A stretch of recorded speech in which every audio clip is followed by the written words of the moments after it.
Hey everyone, this is Ulysses, and I would like to welcome you to today's video. And today is going to be a little bit special because I have a very special guest with me on today's video, and you are seeing him right on the screen right now. His name is Peter Freeth, and Peter Freeth is a international master trainer with the Society of Neuro-Linguistics Programming. And in fact, I've spent quite some time with Peter, both in Singapore and UK, learning from him the art and science of coaching and also the entire framework of SNLP's program and modules. So obviously, we want Peter to give us a lot of value over here today in terms of his coaching and training experience. And he has done a lot of work internationally. And I have personally witnessed him deliver real coaching results based on proven methodologies. And that is what I believe that a lot of coaches, especially new trainers and coaches, are not having the results because of a failed set of methodologies, a failed set of process. All right. So here is Peter. And Peter, thank you for having, thanks for being here with us here today.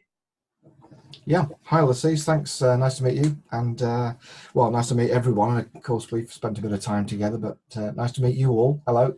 Yeah. All right. So, Peter, from your personal experience, and you have spent a lot of time working with both international corporate companies. You know, every time I go onto your Facebook, I see that you're in this country. The next one, you're on another country. And I think recently you just came back from, you know, a 12 hours or 7-8 hours journey from where you were from UK. Right. And obviously you have spent a lot of time working with individual coaches and students that you have in your career so far. So what do you think are some of the mistakes that potentially new coaches and new trainers are doing in their job that fail in terms of their results that they are delivering for their clients? I think it's a little paradoxical, but I think they try too hard to coach.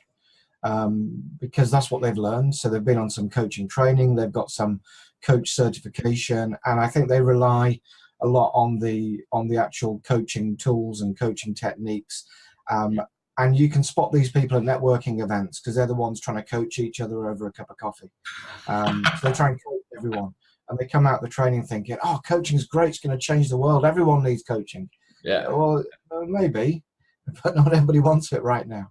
Right. And I think that's one mistake, is that they forget there are other ways to have a conversation. That they forget that there are, and you know, not just in general life, but with the client in a coaching session.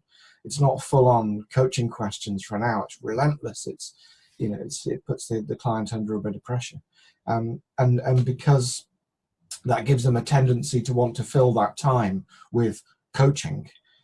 What happens is they get to the point where the client's now ready to take action, which they will signal to you by things like leaning forward in the chair, making closing statements, playing with their car keys. They're ready to go. Let them go. They want to go and take action. And I think because of the way that the coaching schools present the information, because of the way that the coaching training takes place, it's all about practicing the coaching interaction. I think the fundamental thing that most coaches forget is that the power of coaching is not inside the coaching session. It's in what the client does in between coaching sessions. Right. They don't teach you that. They don't teach you that at the coach training. Right. Because it's about the client taking action. The client is not going to take action within a coaching session. They will say, "Oh yeah, I definitely want to go away and do this." They will say, "Ah, yeah, I really want to act on this," or I've really made my mind up on this. Right. But until they're back in the real world and they go and do it, you don't know. Yeah. A lot of the time, the client's just saying stuff to please the coach. Right. So, what they think the coach wants to hear, especially when there's been some period of inaction, the client's going to feel embarrassed that they haven't done anything about this big change they want to make in their life. So they want to tell the coach, "Ah, yes, but the coaching's been fantastic, and I'm definitely going to go and take action on this." So the client writes that down on their website. It's a great testimonial. That's what the client says. But the reality is the client doesn't do anything. So I think what the client's got to, what the coach has to focus on, is getting the client to a point of action within the coaching session, and then let them go away and do that.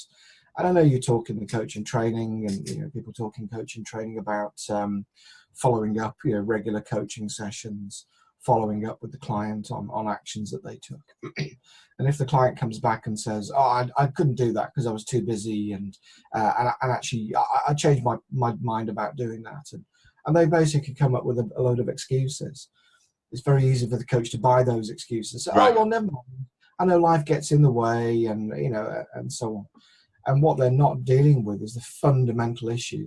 The reason the client doesn't take action is the reason that the client's never taken action on this subject before, is because of fear. Yeah. Right. The coach isn't going to change that. If they engage in that very superficial way, the coach isn't going to change that. And therefore the coach just becomes part of the client's system of excuses. Oh, and they can say to their friends and family, "Look, I'm definitely doing something about this now. Look, I've got a coach. I mean, that proves my commitment." No, it doesn't. It proves that you paid for a coach. Yeah. It doesn't prove that you're committed to the process of change. Right. So I think a lot of coaches forget that actually, I know they say, "Oh, well, the client does all the work," but they forget that work, when that work takes place. It isn't in the coaching session. It's back in real life. Right. There's two really interesting things that you mentioned. First, that's really something that I want to dive just a little bit deeper in this video with you. That you first of all, you mentioned that various coaching schools they impart a certain set of methodologies, processes that students learn during their coaching training programs. And they try to use these same processes the way that they were being taught with their clients. That's the first thing that I pick up. And that is a really big issue where a lot of trainers and coaches, I'm sure you have seen a lot, and I personally have witnessed a lot, that they try to take A to Z process, work with a client, and using the same A to Z process, and they came out of the coaching session, I think they were more confused than the client at the end of the coaching session, just trying to force down the same process that they have learned. That's one really interesting part. What is one thing that you really want all coaches, especially new coaches? As you know, I serve quite a huge audience of new coaches and trainers, and that is really the technical part of the job that they fail to work on, and probably that results in their endless search of continuous business all the time because they fail to deliver results. So what is one thing that, Peter, that you really want them to know from what they learned in schools? It doesn't matter where they learn from. Yeah.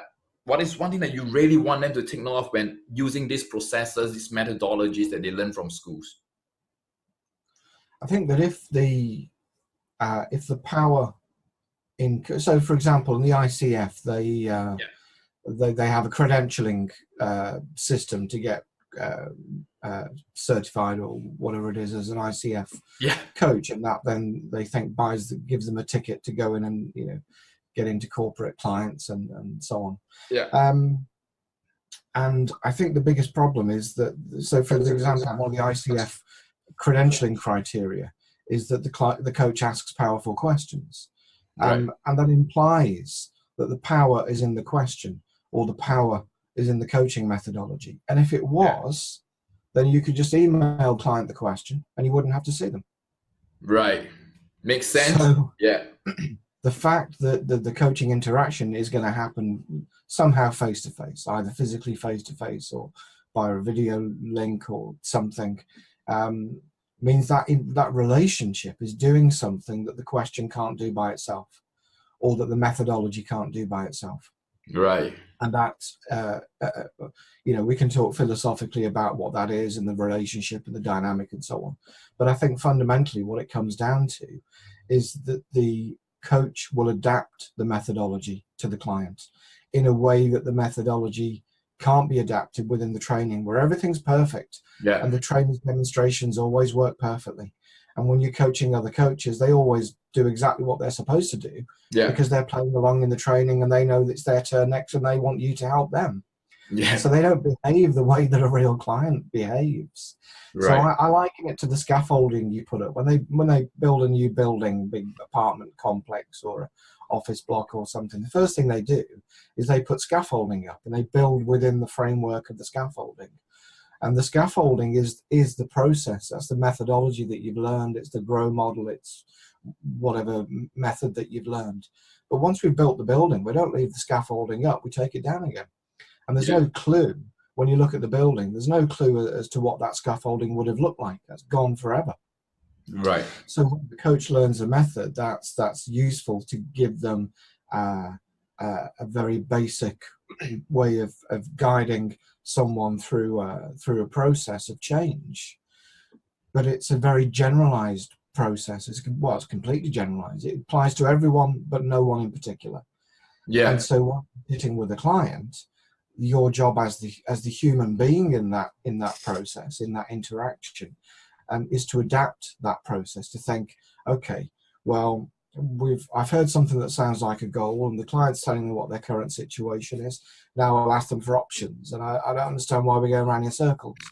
You know, they've said they want it, they said it's their goal, and now they're struggling to come up with options, or they're not taking action week after week. I don't understand what's going on.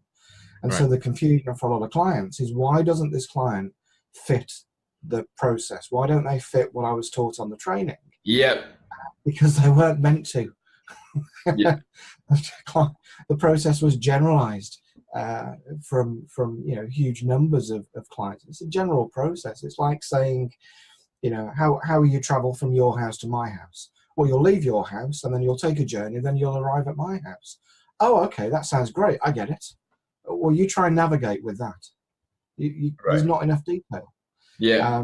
So we generalize the process. It sounds great, and we give it an acronym like GROW. Sounds great, and it does. It is helpful, but it's helpful not as I've got to do this step by step. It's helpful in terms of, here is a series of checkpoints that I'll know how to move the conversation forwards. They're not, I must ask this question, then this question, then this question. And I think because the client doesn't conform to that methodology, and the methodology is what a coach does, that doesn't guarantee what the client's going to do in return.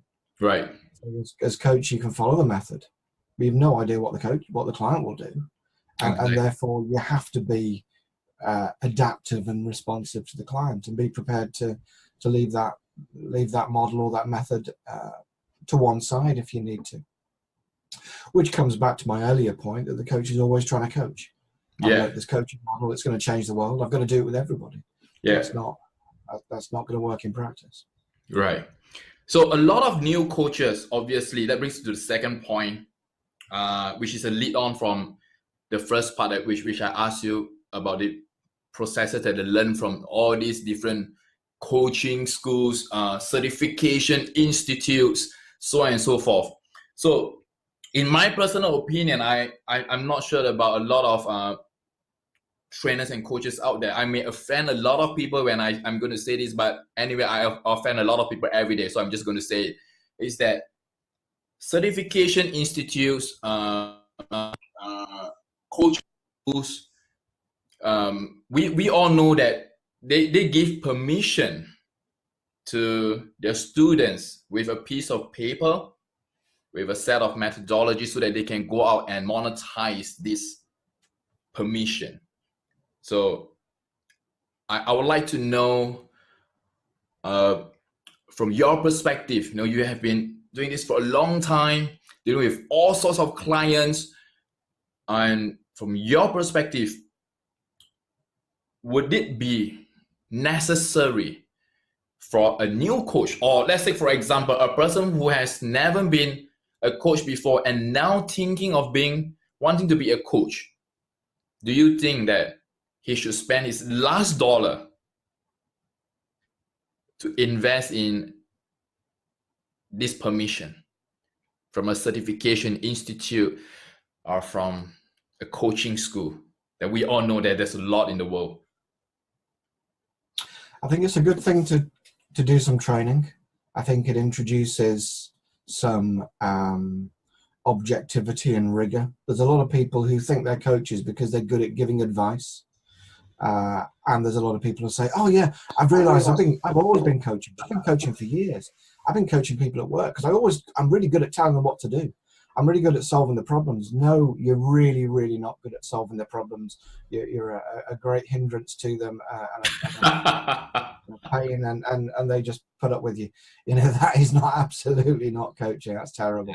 Yeah. And so doing the coaching training, it is great to have that experience of being coached by lots of people, by seeing the effect on someone when somebody's giving you advice, to recognize what that effect is. And to do that within the training means you put that all together within a limited time frame. You're going to make connections much faster. You're going to refine your approach much more effectively. So I think training in itself, yes, very useful. You're going to learn some stuff that you don't know. You're going to learn that there is more stuff that you don't know. And that's always a good mindset, that there's more I don't know than I do know. That's a very valuable mindset, particularly for a coach, because the danger is to think, I understand the client's situation, therefore I know what they should do. Well, they know as well, and they still haven't done it, so you're not going to help them. I think the second thing that you said, permission, I think that's very important, because by setting up this idea of certification or accreditation or permission or license, it creates a very, very important hidden presumption or presupposition. It's telling you that you cannot coach. And that implication is carried through the coaching training, so that you then have to go back and do more coaching training and more coaching training, and then you have to do the advanced level, and you have to get supervision. So the whole system is based on the old counseling and psychotherapeutic system, which was a medical system which needs supervision. And people are dealing with some fairly extreme, life-threatening stuff, mental health issues and so on. That absolutely needs that rigor and supervision. It does. But if very sort of light touch coaching and helping people, start their own businesses, or helping people to sort out some relationships at work or whatever it might be, that's maybe a little bit too heavy. So what the coaching training system often does is it instills a belief that you can't coach until you've got the next certificate. And it's a system for selling certificates. So be wary of that. But the training has value. But be wary of becoming dependent on the piece of paper that is not your license to coach, because coaching is not a profession. There is no professional body. All they are licensing you to do is use the brand name. That's all the license means. And therefore, it doesn't allow you to do anything that you couldn't do before. But as I say, the training will give you some useful different perspectives and skills, which I think are valuable. So this is a really important point for everyone who is watching this video, wherever you are in the world right now, is that what Peter have just mentioned, that is like the most important thing that you need to know as a new coach, is that there is no one governing body in the world that certifies people and gives you that ticket to achieve success in coaching. Anybody can be a coach, but we got to really define very clearly the value that we get from a training, or a coaching program through these institutes, these accreditation bodies, versus what we can actually do and what we should be doing on the actual ground itself. So there's a very clear distinction between these two parts. So, I mean, if I were to sum it up, I would say that if you are going to be a coach, entering this industry, the only real thing that really matters is whether you are going to be able to deliver real results for your clients. And that is what your clients are paying you for at the end of the day, right? They are not going to be paying you because you have a nicely framed certification from some institute hanging on your office wall. That's really the core gist of it. But we need to acknowledge what is the exact value that we are getting from these institutes and these bodies. So that is really the clear distinction that I think all of you that right now really need to understand and need to internalize this thing. So, Peter, what is one thing? Let's make it two. What are the two things that you will advise new coaches or even trainers, all right, whether they're in corporate training or they're in team building, whether they are doing personal development, or whether they are coaching for coaches, whatever it is. What do you really recommend for new trainers and coaches? Yeah, that's quite simple actually. There's the biggest problems I see with even experienced coaches. Firstly, it's not about you, and second, stop getting into rapport. On the first point, what a lot of people do to get into coaching, they'll, for example, they'll be in a job that's very stressful, that they find challenging, that they find they've got no work-life balance. And so they eventually tip the other way. They become self-employed. They set themselves up as a coach. And the first thing they think is, wow, I found these techniques or this method or whatever it is, whether it's Reiki or NLP or coaching or whatever. This has helped me to overcome my stress and my work-life balance. Yeah. This is what everybody needs. I'm going to do this for everybody. And what they are doing is they're taking their journey and they're projecting that onto every client they meet. And they're asking questions that presuppose that person's stress, that they're working long hours, and I've got a great solution for you, and I'm going to help you, and what worked for me, it's definitely going to work for you. Firstly, nobody cares. Nobody cares less about your journey or why you got into coaching.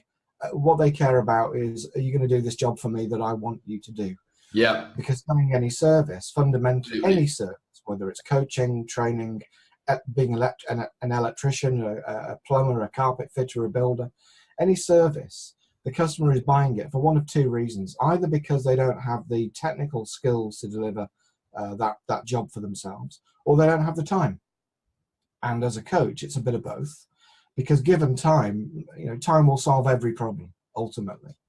But what we're trying to do is accelerate that so that people can, solve it and get on with something more interesting. So I think that's that first thing. The coach becomes too attached to their own journey. Yeah. And they project to clients, and they only look for clients that fit that journey. Now, on one hand, that could give you a specialization in, for example, stress and work-life balance. That can be good, because having the differentiator is valuable. But then assuming that everybody has that problem and anyone cares about it, that's the mistake. Yeah. Second, and probably the most common problem I see, is coaches getting into rapport with their clients, and they're taught on training to get into rapport and to join the client in their world and really show empathy and understanding. Why? The client doesn't want to be where they are. So why would you go and join them there? Then both of you just sitting on the park bench going, oh, life's terrible, isn't it? Oh, yes. Or let me tell you about what happened to me. Why would you get into rapport with them? They don't want to stay where they are. Right. You've got to be a role model, not in terms of, hey, look, I'm perfect, you've got to be like me, but in terms of, if I can move, then you can move too. So what the coach has to do is create movement. And the way to do that is through challenge and not being in rapport and not agreeing with the client. Because the client will be constantly making statements to get you to agree with them. Well, you know what it's like. I mean, when you're really busy, it's difficult to find the time, isn't it? And the coach goes, oh, yeah, I understand completely. Yeah. The coach has got to say, well, I don't know. If that's your experience, not my experience, but if that's your experience, then let's talk about that. But all the time, the client's trying to normalize staying where they are. They're trying to make it okay to be where they are, even though intellectually they want to be somewhere else. And the reason for that is fear. And if the coach is in rapport with the client, the coach will feel their fear, will feel that discomfort. And the coach will think, oh, I've got a great question I want to ask. Oh, no, it's not the right time. Doesn't feel appropriate. And the coach will steer away from that, because they are responding to the fear that they're picking up from the client. That's dangerous. Yeah. Because what will happen is the coach will then keep the client where they are, which, if they're coming back week after week and they're paying you by the hour, financially, that might be a great arrangement. But it's not helping anybody. It's not helping the client to move, and it's not helping you, the coach, to feel like you are making a difference. And that's probably why you got into coaching. So if you want to make a difference to people, you've got to stop agreeing with them, stop being nice to them, stop getting into rapport and joining them where they are, and introduce a little bit of challenge and a little bit of conflict, and always let them know that you're on their side and you care about them, and you are only doing what they paid you to do, which is help them to make changes. Yeah. So you pay me to do something, I'm going to do it. I can't guarantee it's going to be comfortable for you, but if it was comfortable, you would already have done it and we would not be having this conversation. Absolutely. And I think to frame it in that way then we're going to get through that fear together. Right. Otherwise, it'll stop both of us. And I think that's a huge challenge for inexperienced and experienced coaches. Absolutely. I think that's really critical. And to add on to that, this really critical point is that I think all new coaches got to bear in mind that at the end of the day, the change that is important comes from the client and not from the coach himself. A lot of coaches go into a coaching agreement coming out feeling great and believing that they have created change, where actually the only ones that have changed is themselves. They feel great, they feel happy because they are the coach and they delivered a set of methodology and they came out of the entire coaching session or the entire 8 weeks or 12 weeks program feeling really tip-top because they feel that they have done and delivered the job. But when we take a closer look at the client was still at the exact same spot as where they were when they started the program. So the only real change that really matters in coaching is really the change in your client. So that is really one of the most critical thing for that. Before we end off the session, I want to introduce something that's really cool to everyone. That is the Unsticker. This is a set of 200 questions, I believe. Is that right, Peter? 200 questions? Yes, that's right. And you can randomly use it to work with your client. And I have personally used this before, whether is it with my coaching client or whether is it in a training program. This thing is amazing. And you probably have heard of it before, and you probably have a book somewhere before. But let me tell you, Peter have created something that is going to help you onto a next level, which is an app. It's not an app, it is a website. It is a mobile website that you can just put it onto your phone. And what it does is to just have the questions. I'm going to put the link of this website that Peter has created down below this video. Go to that. It's free of charge. Put it onto your phone, keep it on the browser. So anytime that you work with your client, when you are stuck yourself, I mean, the client is supposedly to be the one that is stuck. But let's say if you are the one that is stuck working with him, pull out your phone, casually look at the phone, pull out the browser and look at this question and ask same question. And 5 to 6 questions later, watch how the magic really takes place. So I'm going to put this link below. And in fact, the very first day when Peter releases this thing has been on my phone till today. And I believe that was like 4 months ago, 4.5 months, 5 months ago. The Unsticker has actually been around for about 15 years. And so the app is an Android app. Yeah, so it's an Android app, but not an iOS app. So if it's iOS, you have to use the mobile version, as you said. But if you've got an Android phone, you can download a standalone app. It's completely free. There's no advertising. You can use it yourself. You can use it with clients. Introduces a bit of fun or creativity into the coaching session. And as Ulysses said, people keep saying to me after 4 or 5 questions, they can't remember what the problem was. And at the very least, it just changes the client's perspective. So then you can take a different direction then within the coaching conversation. It just sort of frees them up when they get stuck. One of the downsides of rapport that I mentioned is when the client gets stuck, you'll be stuck. Yeah. So as the coach, if you're sitting there thinking, I don't know what question to ask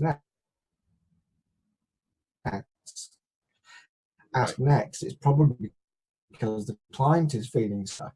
That's rubbing them. And so the Unsticker is a great way just to change the tone, change the balance, the relationship, change the direction, and get moving again very, very quickly. Right. I think this is one of the best coaching resources that all new coaches or new trainers that you really need to have. Just put it onto your phone. If you have an Android phone, download the free app. If you have an iPhone like me, put it onto your browser and keep it there. It works the same as an app. So I'm going to put the link below this video, on top or below. Either way, you will find it. All right. And obviously, I wanted to thank Peter on behalf of all the audience for giving, real value over here today that all coaches need to really take note of. And to sum it up, Peter actually owns a training, a coaching, and a consultancy business. He's based in the UK, but that is where the passport says. But in fact, he's actually everywhere around the world all the time.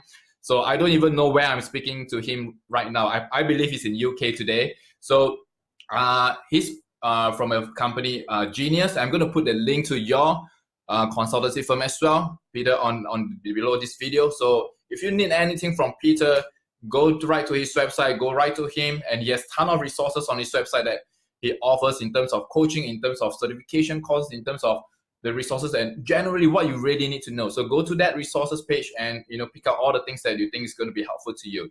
So once again, I want to thank Peter for your valuable time today in spending your morning with us, and thank you so much. Thanks, Ulysses. Thanks, everyone. All right. Okay, we'll see you again.